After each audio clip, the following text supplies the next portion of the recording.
നിയമസഭാ തെരഞ്ഞെടുപ്പിനുള്ള സ്ഥാനാർത്ഥികളുടെ അന്തിമ ചിത്രം തെളിഞ്ഞു. നാമനിർദ്ദേശ പത്രിക പിൻവലിക്കുന്നതിനുള്ള സമയം പൂർത്തിയായതോടെ മത്സരരംഗത്തുള്ളത് 890 സ്ഥാനാർത്ഥികൾ. 13 പേർ മത്സരരംഗത്തുള്ള കൊടുവള്ളിയാണ് ഏറ്റവും കൂടുതൽ സ്ഥാനാർത്ഥികളുള്ള മണ്ഡലം. അതേസമയം വേനൽ ചൂട് കടക്കുമ്പോഴും സംസ്ഥാനത്ത് തെരഞ്ഞെടുപ്പ് പ്രചരണം കൊഴുക്കുകയാണ്. നിയമസഭാ തെരഞ്ഞെടുപ്പിന്റെ ഭാഗമായി സംസ്ഥാന തെരഞ്ഞെടുപ്പ് കമ്മീഷന് മുൻപാകെ ആകെ എത്തിയത് 2125 നാമനിർദ്ദേശ പത്രികകൾ. ആകെ സ്ഥാനാർത്ഥികളുടെ എണ്ണം 1254.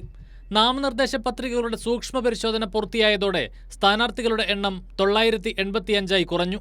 ഇതിൽ 95 പേർ പത്രിക പിൻവലിച്ചു. നാമനിർദ്ദേശ പത്രികകൾ പിൻവലിക്കാനുള്ള സമയം അവസാനിച്ചതോടെ അന്തിമ ചിത്രം തെളിഞ്ഞു. സംസ്ഥാനത്താകെ 140 നിയമസഭാ മണ്ഡലങ്ങളിലായി ആകെ മത്സരരംഗത്തുള്ളത് 890 സ്ഥാനാർത്ഥികൾ. 3 മുന്നണികളുടെ സ്ഥാനാർത്ഥികളും സ്വതന്ത്ര സ്ഥാനാർത്ഥികളും വിമതന്മാരും അപരന്മാരും എല്ലാം ഉൾപ്പെടുന്നതാണ് ഈ പട്ടിക. 2021 സംസ്ഥാനത്ത് ആകെ 957 സ്ഥാനാർത്ഥികളാണ് ഉണ്ടായിരുന്നത്. ഇത്തവണ 67 പേർ കുറഞ്ഞു. സംസ്ഥാനത്ത് ഏറ്റവും കൂടുതൽ സ്ഥാനാർത്ഥികളുള്ള മണ്ഡലം കൊടുവള്ളിയാണ്. 13 പേരാണ് മത്സരരംഗത്തുള്ളത്. ഇതോടൊപ്പം ദേശീയ സംസ്ഥാന അംഗീകാരമുള്ള പാർട്ടി സ്ഥാനാർത്ഥികൾക്ക് അവരുടെ പാർട്ടി ചിഹ്നങ്ങൾ ലഭിച്ചു. ഇനി തെരഞ്ഞെടുപ്പ് ദിനമായ ഏപ്രിൽ 9 വരെ നീളുന്ന തീപാറുന്ന പോരാട്ടമാണ്.